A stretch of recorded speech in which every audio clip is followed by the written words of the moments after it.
হরে কৃষ্ণ। সনাতন ধর্মাবলম্বী প্রায় সকলেই একাদশী শব্দটির সঙ্গে পরিচিত, তবে তাদের অধিকাংশই একাদশী ব্রত পালন করে না। আর যারা করে তাদের মধ্যে রয়েছে নানা রকম বিভ্রান্তি। কেউ খায় আটা রুটি, কেউ খায় ফল, আবার কেউ খায় সাবুদানা, কেউ খায় জল, আর কেউ কেউ নির্জলা উপবাস করে থাকে। সাধারণ লোকজন তো তাদের অজ্ঞতা দরুন একে কুসংস্কারই মনে করে। অধিকন্তু একাদশী নিয়ে মানুষের মধ্যে নানাবিধ প্রশ্ন। একাদশীতে কেন পঞ্চশস্য বর্জন করতে হয়? একাদশী কি শুধু বিধবাদের জন্য? কেন সেদিন উপবাস থাকতে হয়? একাদশী প্রসঙ্গে এ সকল দ্বন্দ্ব নিরসনে বৈজ্ঞানিক, আধ্যাত্মিক এবং জ্যোতির্বিদ্যার আলোকে এই সমস্ত কিছু ব্যক্ত করব। এই বছর আগামীকাল 10 বৈশাখ 24 এপ্রিল বৃহস্পতিবার উদয়া তিথি মেনে এই বরথিনী একাদশী ব্রত পালন করতে হবে। হিন্দু ধর্মে একাদশী তারিখের গুরুত্ব রয়েছে। প্রতি মাসে দুবার একাদশীর উপবাস পালন করা হয়। একাদশী তিথি ভগবান বিষ্ণুকে উৎসর্গ করা হয়। একটি ধর্মীয় বিশ্বাস আছে যে একাদশী তিথিতে ভগবান বিষ্ণু এবং মা লক্ষ্মীর উপবাস ও পূজা করলে শ্রীহরির আশীর্বাদ ব্যক্তির উপর সর্বদা বজায় থাকে, যা আপনার জীবনে সুখ ও সমৃদ্ধি নিয়ে আসে। এই দিনে সূর্যোদয়ের আগে স্নান, দান, উপবাস এবং ভগবান বিষ্ণুর বরাহ রূপের পূজা করার প্রথা রয়েছে। পুরাণে বর্ণিত আছে যে বরথিনী একাদশী উপবাস করলে অন্নদান ও কন্যাদান উভয় দানের সমান ফল পাওয়া যায়। এবার জানবো এই একাদশীর গুরুত্ব। বৈশাখ মাসের কৃষ্ণপক্ষের একাদশীকে বলা হয় বরথিনী একাদশী। এই উপবাস পালন করলে জীবন পাপ মুক্ত হয়। পাশাপাশি এই উপবাস করলে পূর্বপুরুষদের মোক্ষ লাভ হয়। মান্যতা রয়েছে বরথিনী একাদশীর কারণে স্বর্গলাভ করেছিলেন রাজা মান্ধাতা। ঐতিহাসিক তথ্য অনুসারে নর্মদা নদীর তীরে একটি রাজ্য ছিল, যার রাজা ছিলেন মান্ধাতা। তিনি ছিলেন একজন দানশীল ও তপস্বী। একদা একবার বনে তপস্যা করার সময় একটি ভাল্লুক এসে রাজা মান্ধাতার পা খেতে শুরু করার পর রাজাকে টেনে নিয়ে যায় বনের ভেতর। রাজা মান্ধাতার তপস্যা ভঙ্গ হওয়ার যন্ত্রণায় হরি বিষ্ণু ধ্যান করতে শুরু করেন রাজা মান্ধাতা এবং নিজের প্রাণ রক্ষার জন্য প্রার্থনা করেন। রাজার প্রার্থনা শুনে ভাল্লুককে বধ করেন ভগবান বিষ্ণু। এরপর ভগবান বিষ্ণুর কাছে শারীরিক ও মানসিক যন্ত্রণা উপশমের সমাধান চেয়েছিলেন রাজা।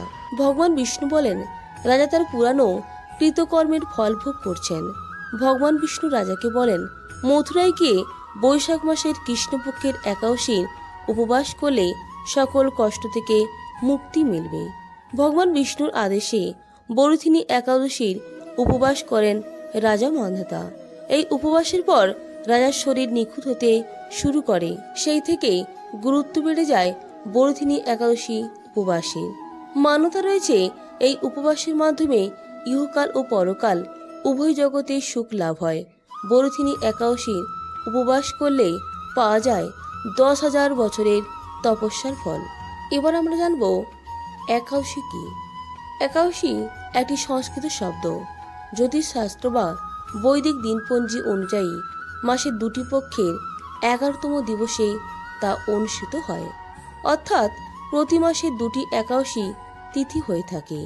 অমাবস্যার পর থেকে পূর্ণিমা পর্যন্ত কালকে বলা হয় শুক্লপক্ষ এবং পূর্ণিমার পর থেকে অমাবস্যা পর্যন্ত কালকে বলা হয় কৃষ্ণপক্ষ।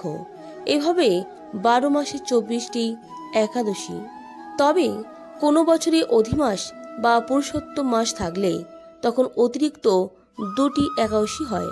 শুক্লপক্ষের পদ্মিনী একাদশী এবং কৃষ্ণপক্ষের পরমা একাদশী। একাদশীকে মাধব তিথি বা হরিবাস তিথি বলা হয়। মাধব হলেন পরমেশ্বর ভগবান শ্রীকৃষ্ণ এবং তিথি মানে বিশেষ সময়, অর্থাৎ ভগবান শ্রীকৃষ্ণের সঙ্গে সংশ্লিষ্ট বা তার প্রিয় তিথিকে বলা হয় মাধব তিথি। জগজীবের কল্যাণের নিমিত্তে ভগবান এই তিথিতে একাদশী রূপে প্রকাশিত হন। তাই ভগবত ভক্তগণ ভগবানের সন্তুষ্টি বিধানার্থে একাদশী তিথি বিশেষভাবে উদযাপন করে থাকেন, কেননা তার সমস্ত ব্রতের মধ্যে উত্তম ব্রত। উপ অর্থ নিকটে এবং বাস অর্থ অবস্থান করা। সুতরাং উপবাস অর্থ আমাদের একাদশ ইন্দ্রিয়, 5টি কর্মেন্দ্রিয়, 5টি জ্ঞানেন্দ্রিয়। 5টি কর্মেন্দ্রিয় হস্ত, পদ, উদর, পাই ও উপস্থ। 5টি জ্ঞানেন্দ্রিয় চক্ষু, কর্ণ, নাসিকা, জিহ্বা ও ত্বক। এবং মন ভগবান শ্রীকৃষ্ণের চরণকমলে সম্পূর্ণরূপে নিবদ্ধ করা। এভাবে ভগবানের নিকটে বাস করা। ভগবানের জন্য উপবাস এক প্রকার তপস্যা, যা হতে হয় কায়, মন, বাক্যে।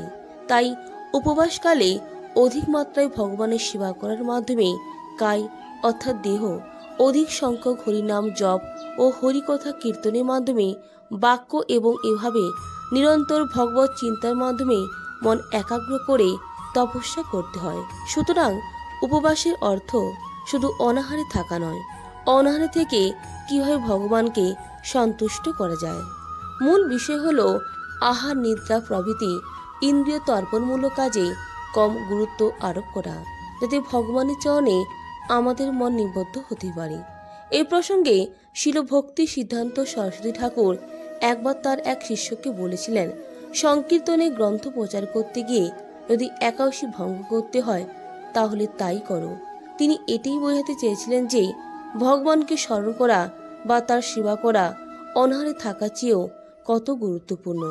তবে তিনি কেবল তার একজন শিষ্যের প্রতি সেটি বলেছিলেন, সকলের জন্য নয়। আমাদের শাস্ত্র ও সদ্গুরু প্রদত্ত নিয়ম অনুসারে উপবাস করতে হয় এবং তা অবশ্যই দৈহিক ও আধ্যাত্মিক ভারসাম্য বজায় রেখে। এবার জানব বিশেষ বিশেষ তিথিতে উপবাস কেন। একাদশীতে উপবাসের একটি কারণ হল সেদিন একাদশী রূপে ভগবান শ্রী বিষ্ণুর আবির্ভাব তিথি। মহারাজ পরীক্ষিত অবিরত 7 দিন 7 রাত ক্ষুধা তৃষ্ণা সব ভুলে গিয়েছিলেন শুধু ভগবানের কথা শ্রবণ করেই। আর সেই ভগবান স্বয়ং যখন আবির্ভূত হন তখন আনন্দের আতিশয্যে খাওয়ার কথা তো ভুলেই যাওয়ার কথা। শিশুরা খেলার আনন্দে মত্ত হয়ে যেমন খাওয়ার কথা ভুলে যায়, ভগবানের আবির্ভাবে ভক্তের মনোভাবটি থাকে এমন ক্ষুধা তৃষ্ণা সব ভুলে গিয়ে কি করে ভগবানের সেবা করা যায়, আরও বেশি করে ভগবানের নাম জপ, তার গুণমহিমা কীর্তন প্রভৃতি বিভিন্ন উপায়ে কীভাবে ভগবানকে সন্তুষ্ট করা যায়। উপবাসের সবচেয়ে ভালো বিধান হলো নির্জলা থাকা, কিন্তু তা সবার পক্ষে সম্ভব নাও হতে পারে। সেক্ষেত্রে শুধু জল গ্রহণ করা যায়। তা সম্ভব না হলে ফল, দুধ কিংবা ঘি অথবা সূর্যমুখী তেলে রান্না করে সবজি ইত্যাদি একাদশী প্রসাদ গ্রহণ করা যায়। অন্যান্য সব ধরনের তেল অবশ্যই বর্জনীয়। যদি আপনি নির্জলা থাকেন তাহলে জল দিয়ে, যদি ফলমূল গ্রহণ করে থাকেন তাহলে অন্ন দিয়ে উপবাস ভঙ্গ করবেন। শ্রীমদ্ ভাগবতে আমরা দেখতে পাই একাদশীর পরদিন মহারাজ অম্বরীশের গৃহে যখন দুর্বাসা মুনি আতিথ্য গ্রহণ করতে এসেছিলেন তখন মহারাজ অম্বরীশ উপবাস নিয়ে দ্বিধান্বিত হয়েছিলেন। দ্বাদশীতে পালনের সময় কম ছিল, তখন তিনি ভাবছিলেন যদি অতিথি রেখে পালন করেন তাহলে বৈষ্ণব অপরাধ হবে। আবার যদি পালনের নির্ধারিত সময়ের ভেতর না করেন তাহলে একাদশী সম্পূর্ণ হবে না। তখন তিনি জল গ্রহণ করে উপবাস ভঙ্গ করেছিলেন। এবার জানব একাদশীতে কেন রবিশস্য বর্জন। নিউটনের মহাকর্ষীয় সূত্র অনুযায়ী এই মহাবিশ্বের প্রতিটি বস্তুকণা একে অপরকে নিজ কেন্দ্রের দিকে আকর্ষণ করে। এই আকর্ষণ বল বস্তু কণাদ্বয়ের ভর এবং মধ্যবর্তী দূরত্বের উপর নির্ভর করে। তাই পৃথিবীর উপরে চন্দ্রের প্রভাব রয়েছে। জ্যোতিষশাস্ত্র অনুযায়ী চন্দ্রের কিরণে শস্য পরিপুষ্ট হয় এবং চন্দ্রের প্রভাবে সাগরে জোয়ার ভাটা হয়। জোয়ারের সময় সমুদ্রে জল ফুলে ওঠে। গবেষণায় দেখা গেছে দশমী থেকে দ্বাদশী পর্যন্ত চন্দ্রের আকর্ষণ বেশি হয়, অর্থাৎ চন্দ্রের সবচেয়ে বেশি আকর্ষণ হয় একাদশীতেই।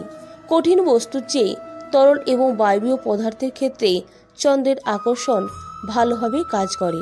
আবার শস্যের একটি বিশেষ বৈশিষ্ট্য হচ্ছে তা শরীরে জল ধারণ করে রাখে, অর্থাৎ শরীর থেকে জল নির্গত হতে দেয় না।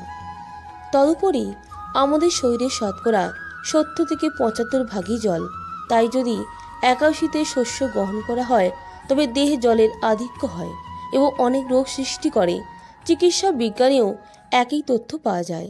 কিন্তু যদি একাদশীতে শস্য বর্জন করে নির্জলা উপবাস অথবা ফলমূলাদি গ্রহণ করা যায় তবে শরীরের অতিরিক্ত জল সহজে নির্গত হয়, ফলে রোগ ব্যাধি কম হয়।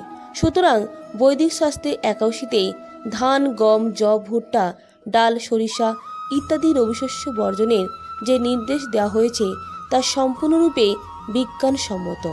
অধিকন্ত অনেকেরই ধারণা একাদশী ব্রত কেবল বিধবাদের জন্য। এই ভ্রান্ত সংস্কার থেকে সমাজকে মুক্ত করার জন্য শ্রী চৈতন্য মহাপ্রভু শ্রী সচিমাতার মাধ্যমে আমাদের শিক্ষা দিয়েছেন। একদিন মহাপ্রভু তার মায়ের পায়ে প্রণতি নিবেদন করে বলেছিলেন, মা, আমাকে কি তুমি একটি দান দেবে? মা উত্তরে বলেছিলেন, তুমি যা চাইবে আমি তাই দেব। তখন মহাপ্রভু সচিমাতাকে একাদশীতে অন্ন না খাওয়ার কথা বললেন। সচিমাতা বলেছিলেন, তুমি ভালো কথাই বলেছ, আমি একাদশী দিন অন্ন গ্রহণ করব না।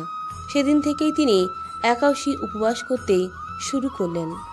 মাতা বলে, তাই দেব যা তুমি মাগিবে। প্রভু কয়ে একাদশীতে অন্ন না খাইবে, শচী কয়ে না খাইব, ভালোই কহিলা। সেই হইতে একাদশী করিতে লাগিলা। স্মার্ত ব্রাহ্মণেরা বলে যে একাদশী দিন উপবাস করা বিধবাদের অবশ্য কর্তব্য, কিন্তু সধবাদের একাদশী ব্রত পালন করা উচিত নয়। সে অনুযায়ী হয়তো মহাপ্রভুর অনুরোধের পূর্বে সচিমাতা একাদশী ব্রত পালন করছিলেন না, যেহেতু তিনি ছিলেন সধবা। কিন্তু বিধবা না হলেও একাদশী ব্রত পালন করার প্রথা শ্রী চৈতন্য মহাপ্রভু প্রবর্তন করেছিলেন। তাই প্রতিটি ব্যক্তির উচিত একাদশী পালনের গুরুত্ব উপলব্ধি করে বৃদ্ধ বয়সের অপেক্ষায় না থেকে বাল্যকাল থেকে একাদশী ব্রত পালন করা। তার ফলে স্বাস্থ্যের দিক থেকে তো বটেই, শারীরিক সুস্থতার দিক থেকেও উপকৃত হবেন। বন্ধুরা, এই ছিল আজকের ভিডিওর মূল আলোচ্য বিষয়বস্তু। প্রত্যেকে ভালো থাকবেন, সুস্থ থাকবেন। নমস্কার, ধন্যবাদ। হরে কৃষ্ণ, রাধে রাধে।